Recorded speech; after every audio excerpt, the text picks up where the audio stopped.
ورحمۃ اللہ وبرکاتہ نحمده ونصلي على رسوله الكريم اما بعد فاعوذ بالله من الشيطان الرجيم بسم الله الرحمن الرحيم قل ادعوا الله او ادعوا الرحمن ايما تدعوا فله الاسماء الحسنى ولا تجهر بصلاتك ولا تخافت بها وابتغ بين ذلك سبيلا صدق الله مولانا العظيم. درود شریف پڑھیں. كما صليت على ابراهيم وعلى ال ابراهيم انك حميد مجيد. اللہ تعالی جل جلالہ ارشاد فرماتے ہیں نبی کریم صلی اللہ علیہ وسلم سے کہ آپ کہہ دو قل ادعوا اللہ او ادعوا الرحمن، اللہ کہہ کر یا رحمان کہہ کر پکارو. ایما تدعو فلہ الاسماء الحسنى، جس نام سے پکارو سب اسی کی عمدہ نام ہے، اسی کی عمدہ نام ہے. اللہ تعالی جل جلالہ قرآن مجید میں سورہ اعراف میں ارشاد فرماتے ہیں وَلِلَّهِ الْأَسْمَاءُ الْحُسْنَى، اللہ ہی کے لیے اچھے اچھے نام ہیں. فَادْعُوهُ بِهَا،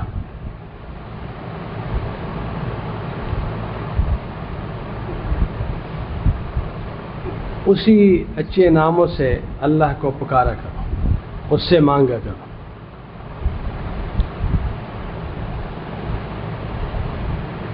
ایک تو اللہ تعالی جل جلالہ کا اسم ذات ہے اللہ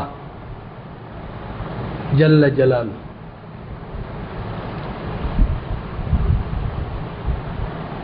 اور ایک اللہ تعالیٰ جل جلالہ کی صفاتی نام ہے.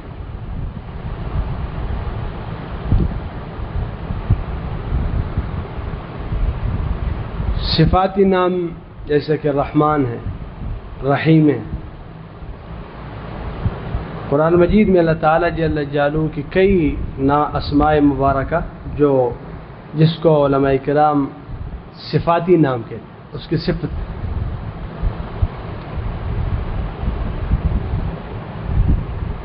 هو الله الذي لا إله إلا هو عالم الغيب والشهادة هو الرحمن الرحيم. والله الذي لا إله إلا هو الملك القدوس السلام المؤمن المهيمن العزيز الجبار المتكبر سبحان الله عما يشركون. ایک ہی آیت میں ہے اللہ تعالیٰ جل جلالہ کے مبارک نام ہے. اس طرح علیم ہے، خبیر ہے، سمیع ہے. یہ نام مبارک کئی نام اللہ تعالیٰ جل جلالہ کی قرآن مجید میں ذکر ہے. ذوالجلال والاکرام، الرحمن، علم القرآن، تو کافی سارے نام ہیں. رب العالمین تو رب کے نام ہیں. ترمذی شریف کی ایک روایت ہے، ابن ماجہ میں بھی ہے، ترمذی شریف میں بھی ہے، دوسرے ایک اس میں اللہ تعالیٰ جل جلالہ کے نبی کریم صلی اللہ علیہ وسلم کا ارشاد مبارک ہے کہ اللہ کے لیے اللہ تعالیٰ کے 99 نام ہیں. یہ جو 99 نام تک کا تذکرہ ہے کہ جو اس کا احصاء کرے، جو اس کا احاطہ کرے، وہ جنت میں داخل ہوگا، وہ جنت میں داخل ہوگا. اب یہ احصاء کا کیا مطلب ہے، وہ نام کون سے نام ہے، یہ بڑا ایک عمیق علماء کا ایک بحث ہے. کیونکہ ابن ماجہ کی روایت میں اللہ تعالیٰ جل جلالہ کی جو اسماء مبارکہ ہے وہ اس میں کچھ اور ہے، اور جو ترمذی شریف میں ہے اس میں کچھ اور ہے. اس طرح وہ علماء کا اپنا ایک علمی بحث ہے، اس سے یہاں کوئی اس کی ضرورت نہیں ہے اس مجلس میں. اور پھر احاطے سے اور احساس سے کیا مطلب ہے، یہ بھی الگ ایک بحث ہے. تو البتہ یہاں تک جو روایت ہے کہ اللہ تعالیٰ کے 99 نام ہے جو اس کا احصاء کرے وہ جنت میں داخل ہوں گے، یہ تو بخاری شریف میں بھی ہے، مسلم شریف میں بھی ہے، باقی سیاستہ میں بھی ہے۔ ہاں اس ناموں کا باقاعدہ جو ذکر کیا ہے تو وہ ترمذی شریف میں ذکر کیا ہے اور ابن ماجہ نے ذکر کیا ہے، اس طرح دوسری محدثین چند کتابوں میں ذکر ہے اس کا کہ یہ اللہ تعالیٰ جل جلالہ کے نام پوری بس صرف مسلسل نام لیتے جا رہے ہیں، نام لیتے جا رہے ہیں اللہ تعالیٰ کی اسماء مبارک۔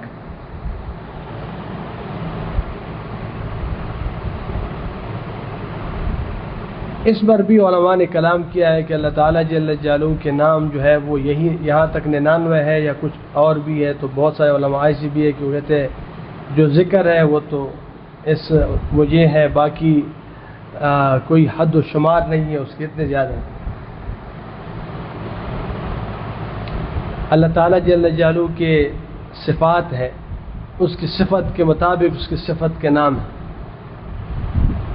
تو ایک حدیث میں ہے، حدیث شفاعت میں کہ نبی کریم صلی اللہ علیہ وسلم فرماتے ہیں کہ میرے اوپر اللہ تعالیٰ اپنے محامد کھولیں گے، آخر جب عرش کے سائے قیامت کے دن نبی کریم صلی اللہ علیہ وسلم سجدہ لگائیں گے تو فرماتے ہیں کہ اللہ تعالیٰ اپنے جو محامد ہے اور اپنے جو وہ کھول دیں گے، اور مجھے جس پر میں ابھی قادر نہیں ہوں کہ وہ حمد میں ابھی بیان کروں، جس حمد پر میں ابھی قادر نہیں ہوں کہ وہ بیان کروں، لیکن اس وقت میں کر سکوں گا، کیونکہ اللہ تعالیٰ جل جو اس پر مزید اپنے بڑائی کی بریائی کے دروازے کھول دیں گے اور کچھ الفاظ بھی عطا کریں گے اپنے صفات کے کہ یہ ان الفاظ کے ساتھ، ان کلمات کے ساتھ میری تعریف کریں، اس کے ساتھ کیا کریں، میری تعریف کریں۔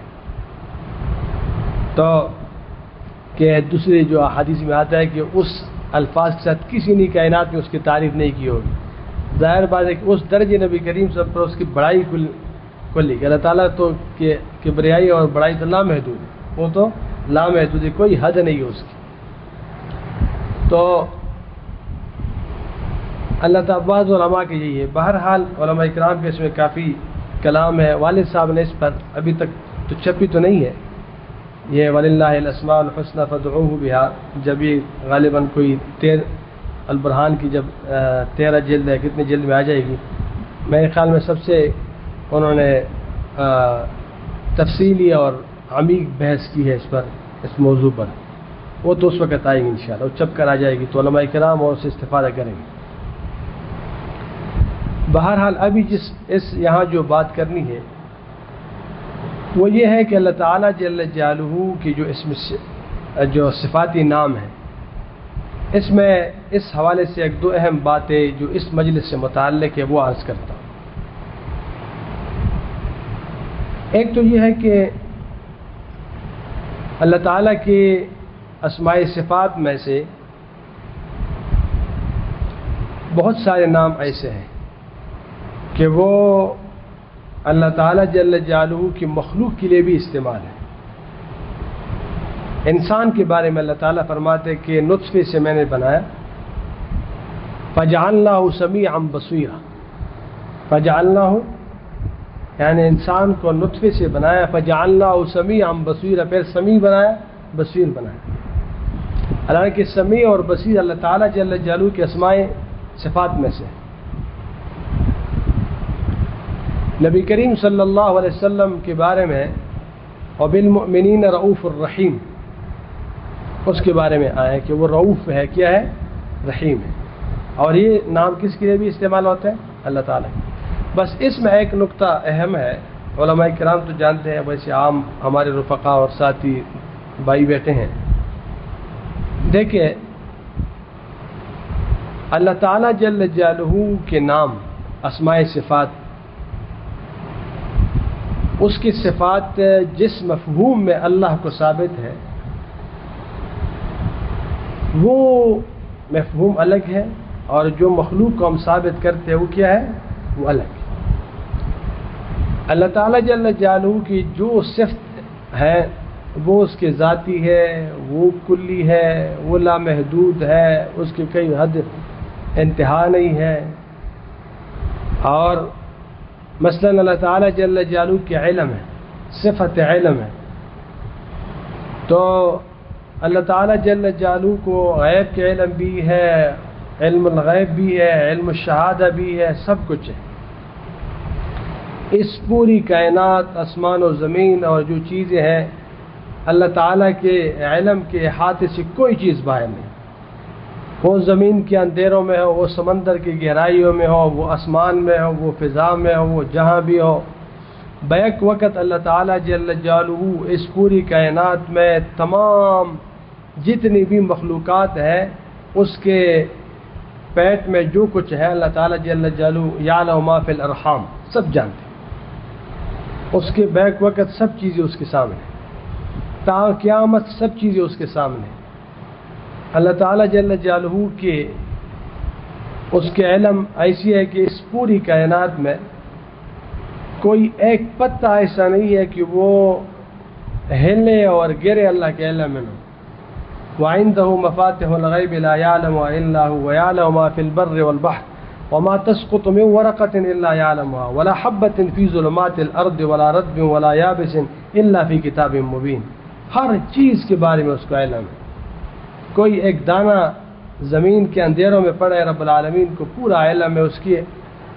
تو ایک تو اس کا علم محیط ہے، ہر چیز پر احاطہ ہے، کوئی ایک ذرہ اس کے احاطے سے باہر نہیں۔ اور پھر اس کا علم کلی طور پہ ہر چیز جو ایک ایک ذرے پر ہے تو اس کے ہر چیز پر ہے۔ دیکھیں ہمارا علم محدود بھی ہے، کیا ہے؟ محدود علم ہے،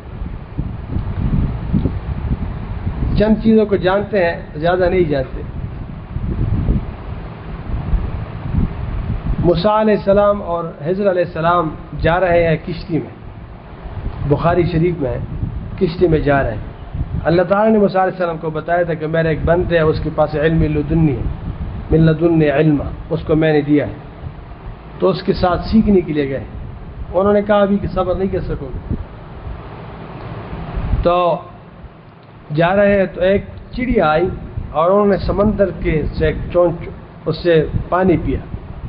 تو خضر علیہ السلام نے موسیٰ علیہ السلام سے عرض کیا کہ جو ہمارا اور آپ کا علم ہے، ایک کا علم علم تشریعی تھا، اللہ نے بہت علم دیا، ظاہر بات ہے موسیٰ علیہ السلام وقت کے پیغمبر ہے، اللہ نے بہت کچھ دیا ہوتا ہے وقت کے پیغمبر کو۔ اور یہ جو تھا علم، اس کے تکوینی علوم اللہ تعالیٰ نے عطا کی، جو موسیٰ علیہ السلام کو بھی اندازہ نہیں تھا اس کا کہ کیا یہ کیا معاملہ ہے۔ اس کے اشکال کرتے رہے، قرآن گواہ ہے اس پہ کہ بچی کو کیا قتل کیا، دیوار کو کیا سیدھے کیا، اور کشتی کو کیا توڑا۔ تو انہوں نے چونچ سے پانی پیا، تو انہوں نے کہا میرا اور آپ کے علم کی حیثیت اتنی بھی نہیں ہے جو سمندر کے مقابلے میں اس کی چونچ میں پانی ہے۔ تو دیکھیں علم ہم انبیاء علیہ السلام کو بھی ثابت کرتے ہیں، علم اللہ کو بھی ثابت کرتے ہیں، لیکن اللہ کو جس مفہوم میں ثابت ہے اس کی کوئی حد و انتہا نہیں۔ تو اللہ تعالیٰ جل جلالہ کا علم پر ایسا ہے کہ اس کی پر ہر چیز پر کلی طور پر ہے، ایک تو کوئی چیز اس کے ہاتھ سے باہر نہیں ہے، پھر جب جس ذرے پر ہے اس کے الف تا یا ہر چیز کا علم وہ انہوں نے خود پیدا کیا۔ ہمیں ہمارا علم محدود اتنا ہے کہ ایک تو ہے محدود، اور پھر جز بھی اتنا ہے کہ اپنے بارے میں بھی اتنا علم ہے کہ اگر کوئی بیماری ہے تو ڈاکٹر کے پاس بیٹھے کہ میرا کیا بیماری، اخپل بیماری نہ نو خبر، سمجھے بات۔ اور پھر اس کا بھی پتہ نہیں ہوتا، ڈاکٹر کے پاس جاتے کہ کاؤ کیا علاج کیا ہے، سب سے اہم مسئلہ ہمارے صحت اور بیماری کے، اس کا بھی پتہ نہیں ہوتا۔ تو انسان کو بھی ہم علم ثابت کرتے ہیں، مخلوق کو بھی ثابت کرتے ہیں۔ اللہ والا علم جو ہے لامحدود ہے، وہ کلی ہے، وہ اس کے ذاتی ہے، اور اسی طرح دیگر صفات مخلوق کے لیے ثابت کرتے ہیں، لیکن اس کا الگ شان ہوتی ہے۔ اللہ تعالیٰ جل جلالہ اس وجہ سے کہتے ہیں کہ اللہ تعالیٰ جل جلالہ کی صفات جو ہے اس مفہوم میں مخلوق کو ثابت کرنا شرک فی الصفات، اس مفہوم میں ثابت کرنا پھر کیا ہے؟ شرک فی الصفات۔ تو بہرحال اللہ تعالیٰ جل جلالہ کو جب ہم کہتے ہیں کہ یا علیم یا خبیر، تو وہ اس مفہوم سے ہم کہتے ہیں۔ ہم قوت ثابت کرتے، جیسے دیکھیں بعض لوگ یہ پڑھتے یا قوی یا قوی یا قوی، تو قوت ہم مخلوق کو بھی ثابت کرتے ہیں، وہ محدود ہے، وہ جزوی ہے، وہ اللہ کی عطا ہے، اور ہم قوت اللہ کو بھی ثابت کرتے ہیں۔ کہ وہ لامحدود ہے، نہ کوئی تصور کر سکتا ہے، نہ اس کی کوئی حد ہے، اور ہر چیز پر قادر مطلق ذات ہے، ہر چیز پر قادر۔ تو اللہ تعالیٰ جل جلالہ کا ایک تو ہم جب اس کے نام سے اس کو پکاریں تو وہ اس مفہوم سے ہو، وہ اس مفہوم سے ہو۔ شکور ہے، ہم بھی کیا کرتے ہیں،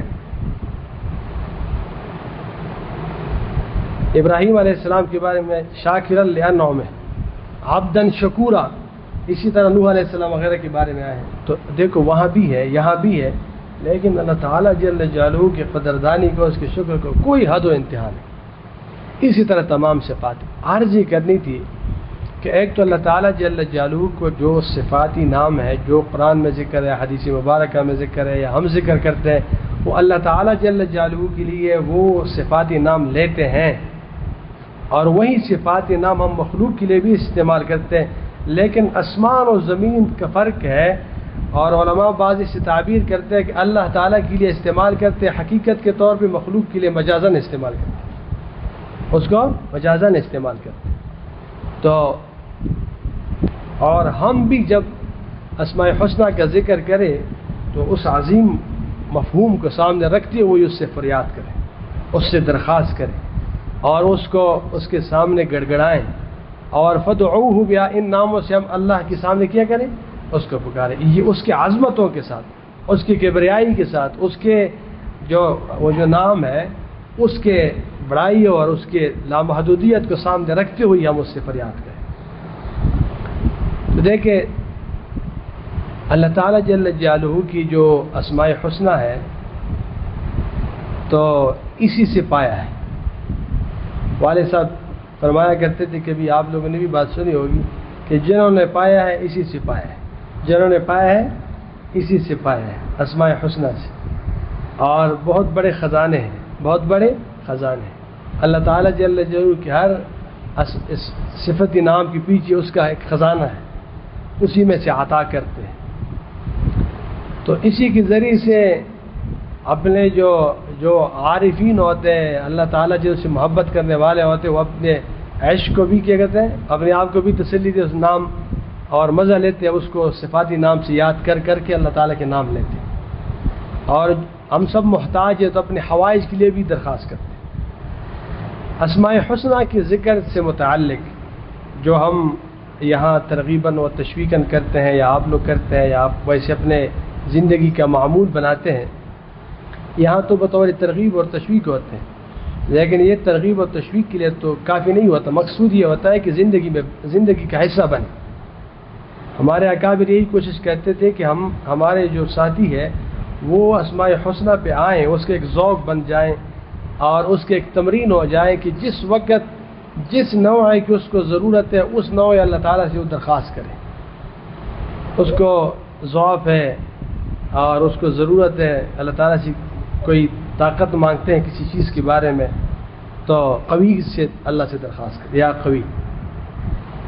اور اسی طرح اگر کوئی اس کو بیماری ہے تو یا بدیع العجائب الشفا، تو یا شافی کے ساتھ بلائے، یا شافی کے ساتھ بلائے، وغیرہ وغیرہ۔ تو والد صاحب فرمایا کرتے تھے کہ اسماء الحسنہ کی جو ذکر ہے اس کے کئی فوائد ہیں، بہت فوائد بتایا کرتے تھے، اور کوشش کرتے تھے کہ ساتھی اس پہ آئیں، اس کا ذوق ہو، اس کا مزاج ہو، اس کی تمرین ہو، اللہ تعالیٰ جل جلالہ کی اسماء صفات کا اس کی ایک ساتھ اس کے ساتھ ایک مناسبت ہو۔ دیکھو ایک مطلق ایک ذکر کرنی ہوتی ہے، ایک مناسبت الگ چیز ہے، تمرین الگ چیز ہے۔ جو مشکل پیش آئے اسی وقت اسی نام کے استحضار ہو جائے، ڈبل شے فرق ہے اس میں۔ ایک انسان کو کوئی چیز یاد ہے، ایک مستحضر ہے، یہ الگ چیز ہے۔ ایک چیز کے بارے میں انسان کو مناسبت ہے، الگ چیز ہے۔ ایک ہر قدم قدم پہ اس کے سامنے آنا، یہ الگ چیز ہے۔ تو یہ ہماری زندگی میں آ جائے، یہ صفاتی نام کیا ہو، ہماری زندگی کا حصہ ہو، ہم اللہ تعالیٰ سے مانگتے رہے۔ فدعوہ بہا، یہ عملی تصویر ہو، کیا ہو، زندگی ہماری عملی تصویر ہو۔ اس کے بارے میں چند باتیں، ایک دو باتیں عرض کرتا ہوں۔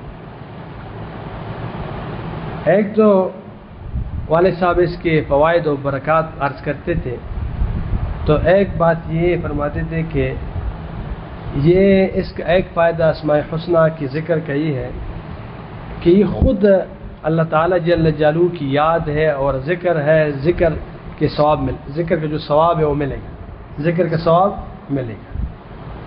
تو دیکھیں ذکر بہت بڑی عظیم ہے، ولا ذکر اللہ اکبر، تو ایک تو یہ فائدہ ہے۔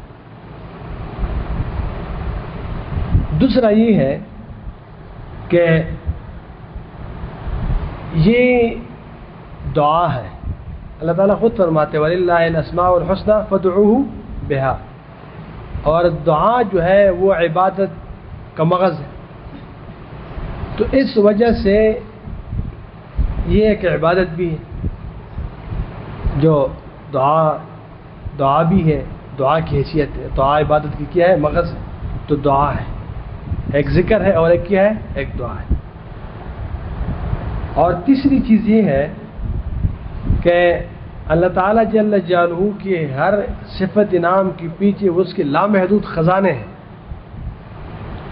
اور جب انسان عاجز فقیر محتاج فریاد کرتے ہیں یا رحمان یا رحیم یا جواد یا شکور یا صبور، جو بھی فریاد کرتے ہیں اللہ تعالیٰ کے سامنے، یا غفار یا تواب، تو اس خزانے کے پیچھے جو چیز ہے وہ عطا کرتے۔ تو دیکھیں بیک وقت ذکر بھی ہوا، دعا بھی ہوا، اور اس کے پیچھے جو خزانہ ہے اس سے اللہ تعالیٰ عطا بھی کرتے، اس سے جیسا کہ کوئی سخی ہوتا ہے، بہت سخی ہے اور اللہ نے بہت کچھ دیا ہے، اس کو کوئی بہت عاجز اور فقیر اور اس کو واقعی پتہ ہے کہ بہت محتاج ہے، اس کو بتائیں کہ یا اے سخی، تو ظاہر بات ہے اس کا پھر مطلب سمجھ آ جاتی ہے کہ کیا چاہتے ہیں، یہ کیا چاہتے ہیں۔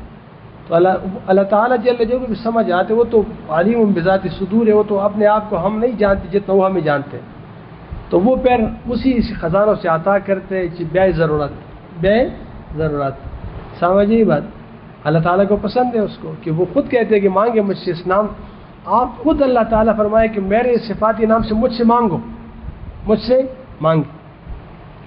تو ایک تو یہ ہے کہ اس میں یہ چیز بھی ہے، اور ایک بڑی اہم بات والد صاحب یہ ذکر کرتے تھے کہ جس صفت کے ساتھ انسان اس کی طرف متوجہ ہوتے ہیں دل سے، اس کا اثر ہوتا ہے۔ اس کے والد صاحب ایک مثال پیش کرتے تھے کہ انسان جب لیمو کا تصور کرتے ہیں دل سے، ایک تو ہوتا ہے کہ تذکرہ ہوتا ہے زبانی، ایک یہ ہوتا ہے کہ اس کا تصور کرتا ہے، تو انسان کے منہ میں پانی آتا ہے اس کے لیے۔ جس چیز کا کوئی تصور کرے تو اس چیز کا کیا ہوتا ہے؟ اس کا اثر آتا ہے، ایک دم سے انسان کا مزاج یہ ہے کہ وہ اثر قبول کرتے ہیں، وہ اثر قبول کرتے ہیں۔ تو جب عام چیزوں کا اثر قبول کرتے ہیں تو اللہ تعالیٰ جل جلالہ حی قیوم ذات ہے، اتنے عظیم ذات ہے کہ اس کی عظمتوں کا کوئی انتہا نہیں، تو دل سے کوئی اس کی صفت کی طرف متوجہ ہو جائے، اس کے تجلی اور اس کے اثرات کیسے نہیں ہو۔ ایک آدمی یا رحمان کہتے ہیں، ذکر بھی ہوا، دعا بھی ہوئی، اللہ تعالیٰ مہربانی بھی کریں گے، اور اس صفت جو رحمانیت ہے اس کے اثر بھی ہوگی اس میں۔ تو اس وجہ سے والد صاحب کہتے ہیں کہ یہ خزانے کیا ہے؟ جنہوں نے پایا اس سے پایا، اور اس سے پھر اپنے سارے مسائل حل کرتے ہیں، اسی کے ذریعے سے اپنے مسائل حل کرتے ہیں۔ زندگی کے جس موڑ میں جہاں ضرورت تو اللہ تعالیٰ کو فریاد کرتے ہیں، اسی نام سے کیا کرتے ہیں؟ اسی کی مناسب اور موافق فریاد کرتے ہیں، اللہ تعالیٰ جل جلالہ عطا کرتے ہیں، اللہ تعالیٰ جل جلالہ عطا کرتے ہیں۔ بس آخر میں ایک بات میری نظر سے گزری اور مناسب سمجھی کہ آپ کے سامنے عرض کروں، تو یہ میں دیکھ رہا تھا اس چیز کو، تو مولا علی قری رحمہ اللہ نے انہوں نے مرقات میں ایک واقعہ لکھا تھا، مختصر سا ہے، اور کہ ابراہیم بن ادہم رحمہ اللہ، اس کے بارے میں یہ حکایت منقول ہے کہ وہ راستے میں جا رہے تھے، اور راستے میں ایک آدمی پڑا تھا نشے کی حالت میں، اور بالکل ایک راستے کی، جیسے کہ بعض لوگ بالکل راستے پہ پڑے رہتے اور راستے پہ پڑے تھے کنارے، اور انہوں نے الٹی بھی کی تھی، کہ وہ بھی کی تھی وہاں، تو برے حال میں تھا. تو وہاں سے ابراہیم بن ادہم کا گزر ہوا. تو ابراہیم بن ادہم رحمہ اللہ نے جب دیکھا تو اہل اللہ ہوتے ہیں ہر وقت اس کا اپنا ایک کبھی کبھی غلبہ حال بھی ہوتے ہیں، اور مختلف قسم کے اس کو اس کے اپنے ایک عالم ہوتے ہیں، اس کی قلوب، اہل اللہ کی قلوب ایک عجیب کیا ہوتے ہیں، اس میں کبھی کیا ہوتے ہیں کبھی کیا ہوتے ہیں. تو انہوں نے کہا کہ اس نے دل میں کہا کہ، اور ویسے بھی کہا کہ یہ اس بندے کو کیا آفت ہوئی کہ انہوں نے یہ نشہ کیا ہے اور اس حال میں پڑے ہیں، اور اس کا جو زبان ہے وہ اتنا گند ہو گیا ہے، الٹی کی ہے انہوں نے، حالانکہ اس زبان سے اس نے اللہ کا پاک نام لیا ہے، اللہ تعالیٰ کی تسبیح کی ہے، اللہ تعالیٰ کو یاد کیا. تو اب یہ تو عاشق تھے اللہ کے، تو اس کو اس چیز کا ہوا کہ جس زبان پہ میرے رب کا نام لیا ہے وہ گند پڑا ہوا ہے. وہ کیا پڑا ہوا ہے؟ گند پڑا ہوا ہے. تو یہ لگ گیا، اس کو صاف کیا، اس کی زبان بھی صاف کی. ابراہیم بن ادہم نے پورا اس کو صاف کیا کہ یار یہ اس نے میرے رب کا نام لیا ہے اس زبان سے، اور یہ کیا آفت پڑی ہے اس کو. تو صاف کیا. جب صاف کیا بعد میں اس کو پتہ چلا کہ کوئی اللہ والے آئے تھے آپ کو صاف کیا اس طرح. اس کو تو پتہ نہیں تھا کہ کیا مسئلہ ہوا. تو رات ابراہیم بن ادہم نے خواب دیکھی. خواب میں انہوں نے یہ لکھا ہے، فرآ ابراہیم فی المنام کأن قائلا یقول له. انہوں نے خواب میں یہ دیکھا کہ گویا کوئی ایک قائل ہے، کہنے والا اس کو یہ کہہ رہا ہے کہ غسلت لأجلنا فمہ غسلنا لأجلک قلبہ، کہ آپ نے ہماری وجہ سے اس کی زبان کو صاف کیا، ہم نے آپ کی وجہ سے اس کے دل کو صاف کیا. تو انہوں نے توبہ کی اور تائب ہوئی، اللہ کا ولی بن گئی. اللہ کی صحبت کی پھر اس طرح کے اثرات ہوتے، ویسے انقلابات ہوتے، ایسے مرے ہوئے بھی زندہ ہوتے، ایسے مرے ہوئے بھی پھر زندہ ہوتے. تو بہرحال اللہ تعالیٰ جل جلالہ کے جو صفاتی نام ہے بہت عظیم ہے، بہت کیا ہے؟ عظیم ہے. اور اسی کو ہمارے حال ہونے چاہیے، اور ہم اپنی زندگی میں اس کو شامل کریں. اسی کے ذریعے سے ہم اللہ کے سامنے فریاد کریں، اسی کے ذریعے سے ہم دنیا کے مسائل بھی حل کریں اور اپنے روحانی امراض کے مسائل بھی حل کریں. اللہ تعالیٰ عمل کی توفیق.